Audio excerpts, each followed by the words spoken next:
Morning Jacksonville. Right now on Good Morning Jacksonville, the Clay County School Board is considering a half-cent tax raise to help rebuild some of its aging schools. Details on if and when you could see that on the ballot. Plus, a produce recall that you need to know about in order to stay safe. And it is Skyway Saturday here in Jacksonville. What this means, what's going on with it, how you can get involved with things going on in downtown Jax. Good morning. It's Saturday. I'm Jessica Clark. I'm in for Shelby Danielson. She has the day off. Thanks so much for checking us out, waking up with us. We hope that you're just having a great Saturday so far. Look at all the weekend that is in front of us, and not bad weather either. So let's check in with Lauren Routencrantz. She's here with us this morning. Lauren, we've got some rain in the forecast, but some sun. Yes, too. definitely the sun and the heat. And I love how you put that, Jess. Look at how much weekend we have ahead of us right now. All right, we're waking up to a beautiful sunrise. Well, actually, it's been now 2 hours, believe it or not, since the sun has been up in the sky. But this was the sight early this morning out in Ponte Vedra Beach. Dave Alexander snapping this and sending it to us on our Facebook group. First Coast Weather Watchers, we've had a few of you join the group this morning, so thanks for that. And we will take any more folks that want to be a part of that fun community. St. Simons Island is what we're focusing on right now here. So up from Ponte Vedra to St. Simons, they hit a record high low temperature this morning, if that makes any sense. So the warmest overnight temperature for this date, 81 degrees this morning is all they got to. So that is very mild. Typically this time of year we cool off to about 71. So we're starting off near 80, and it just goes to show that it's going to be a hot day ahead. We'll have that forecast for you in just a bit, Jess. Okay, thank you. But don't let that deter you from going to downtown Jax today, because something called Skyway Saturday is going on. It's this new thing happening in downtown Jacksonville to get people down there and to show off what's available. Oh, and there are all kinds of other things that go on with this particular day as well. So let's talk to Nick Perot, because Nick has been checking this out. He knows what is happening today. Hey, Nick. Jessica, good morning. Well, first let's start talking about, the weather. We just talked about the weather.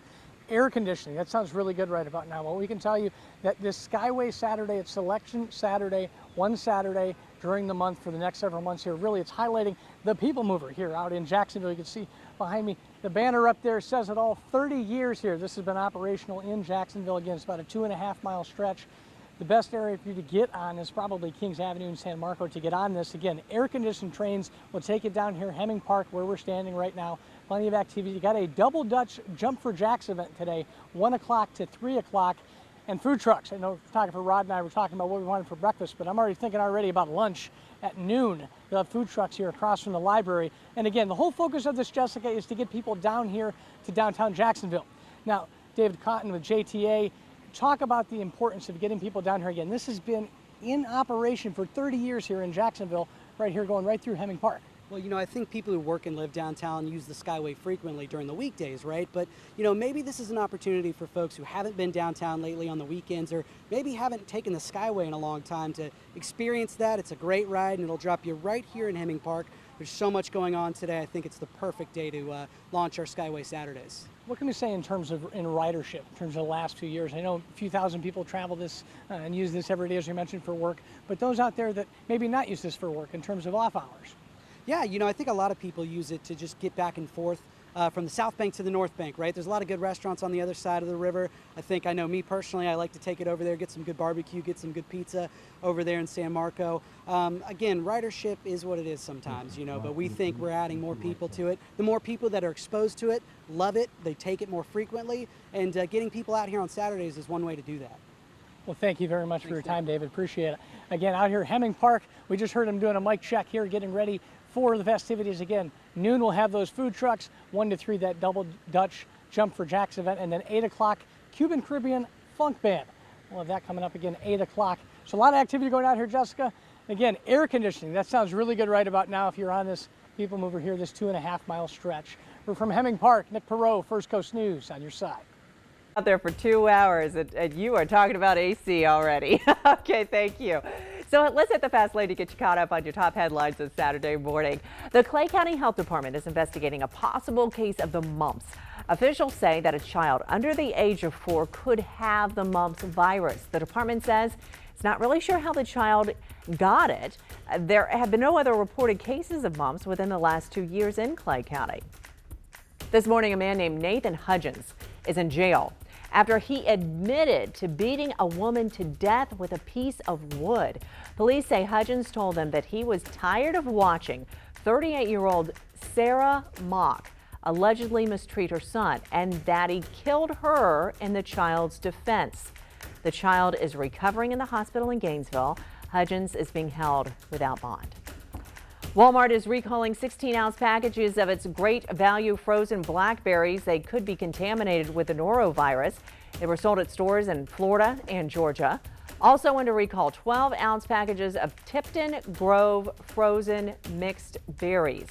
They've been sold at Save-A-Lot stores in Florida. So if you have them, throw them out, or you can take them back to the stores. You can get a refund.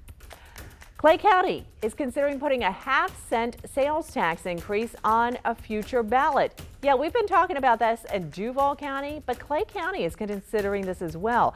The school district says there are nearly $300 million worth of renovations needed at the schools. The next meeting to discuss this issue will be June 27th.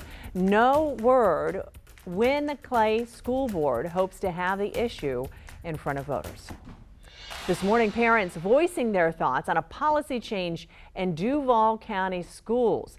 This week, they changed the start dates or the start times for football games. The district is going to go back to the 6 o'clock start time for Friday night games.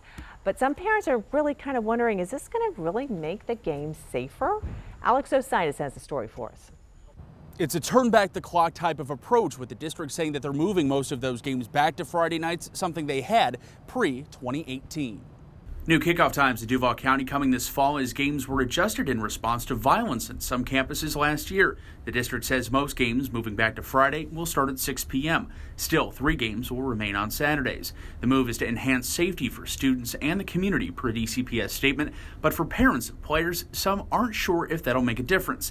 Winston Smith is the father of a Lee High School player who wants to see more resources go towards solving the problem of violence. I would like to see them actually sit down and think about what the real problem is and address the real problem instead of, targeting the football games. DCPS has said that they'll continue looking to how to keep everyone safe at games, even if it means changing up their protocols a bit. Reporting from DCPS headquarters, Alex Ositis, First Coast News, on your side. A new poll of Jacksonville residents shows an overwhelming majority are in support of the proposed half-cent sales tax in Duval County for Duval schools. Researchers at UNF say 75% of those asked say they support the move, which would help fund renovation projects for schools in Duval. The district says that they need to come up with more than $1 billion to fund and repair building projects, including 28 new schools. Some of the highest support we've seen, but that's also ties into the second part of this, is it's also tied to a specific issue. And as of now, it may be 2020 before it reaches the ballot. A special board meeting is set for Monday to go line by line how much each school would need in repairs. The time right now, 8:38. Up next, Cameron Eppinger. We call him Mr. Foodie. He takes us on a taste test around the First Coast. Oh, and this place has got a hamburger that looks so good.